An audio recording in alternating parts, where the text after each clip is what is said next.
हबशा के बादशाह के पास अपने 2 सफीरों को भेजते हैं कि जिनमें से एक अमर बिन आस और दूसरे अब्दुल्ला बिन रबिया होते हैं कि जो कि उस वक्त इस्लाम कबूल नहीं कर चुके थे, उस वक्त ये इस्लाम नहीं लाए थे। तो ये अमर बिन आस और अब्दुल्ला बिन रबिया ये बहुत सारे तोहफे तहाइफ लेकर ये असहमा नजाशी के दरबार में हाजिर होते हैं और वहां पर ये अपने तई पूरी कोशिश करते हैं और ये कहते हैं कि ए वक्त के बादशाह, ये जो लोग हमारे आपके पास आ गए हैं, इन्होंने हमारी तालीमात को छोड़ दिया है, इन्होंने हमारी रिवायात से अदावत की है, ये बागी हो चुके हैं, ये हमारी बुत परस्ताना रिवायात को छोड़ चुके हैं, ये हमारे दीन को छोड़ चुके हैं, हमारी रिवायात से ये बगावत कर चुके हैं। आप ऐसा कीजिए कि ये हमारे लोग हैं, आप हमारे लोगों को हमारे हवाले कर दीजिए और हम इन्हें अपने इनके घरों में ले जाकर आबाद करेंगे और इन्हें इनकी अपनी पुरानी तालीमात पर कायम रहने की तलकीन फरमाएंगे। तो उसके बाद असहमा नजाशी मुसलमानों की जमात को बुलाता है, वो जमात के जो हिजरत करके हबशा तशरीफ ले जाती है। तो मुसलमानों की जमात में हजरत जाफर बिन अबी तालिब रज़ियल्लाहु ताला अन्हु आगे बढ़ते हैं और वो असहमा नजाशी के जो कि ईसाई होता है उसके सामने सूरह मरियम की इब्तदाई आयात तिलावत फरमाते हैं और ये इब्तदाई आयात सुनकर असहमा नजाशी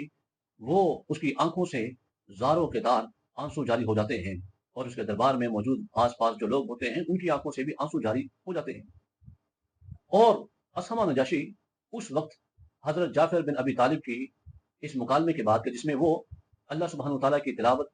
कुरान मजीद की तिलावत फरमाते हैं सूरह मरियम से और साथ कहते हैं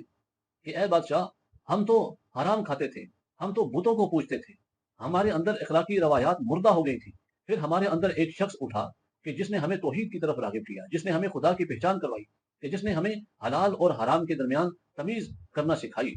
जिसने हमें जीने का तरीका सिखाया, जिसने हमें अखलाकी जो मामलात हैं उनकी तरफ रहनुमाई फरमाई, जिसने हमें जिंदगी के असल जीने के उसूल सिखाए। तो हजरत जाफर बिन अबी तालिब की बात सुनकर असहमा नजाशी मुतासिर होता है और वो अमर बिन आस और अब्दुल्ला बिन रबिया को वो वापस भेज देता है। फिर अगले दिन दोबारा अमर बिन आस असहमा नजाशी के दरबार में हाजिर होते हैं और फिर दोबारा से वो पूरी कोशिश करते हैं कि ये किसी न किसी तरीके से ये हमारे इन लोगों को ये हमारे साथ वापस भेज दे मक्कातुल मुकरमा में। और फिर वो अमर बिन आस असमा नजाशी के सामने पेश होकर कहते हैं कि जरा इनसे पूछिए तो सही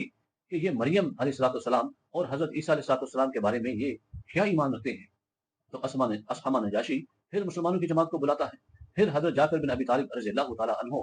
रूबरू होकर वो फिर अलल ऐलान जो सच्ची बात जो कुरान मजीद का जो पैगाम होता है वो उसे पढ़कर सुनाते हैं और वो कहते हैं कि हम तो ईसा अलैहिस्सलाम को अल्लाह का बंदा और उसका रसूल मानते हैं। ये सुनकर असमा नजाशी एक दिन का उठाता है और कहता है कि तुमने इससे ना कम ना ज्यादा तारीफ की है, कि तुमने बिल्कुल सच बात की है। फिर उसके बाद वो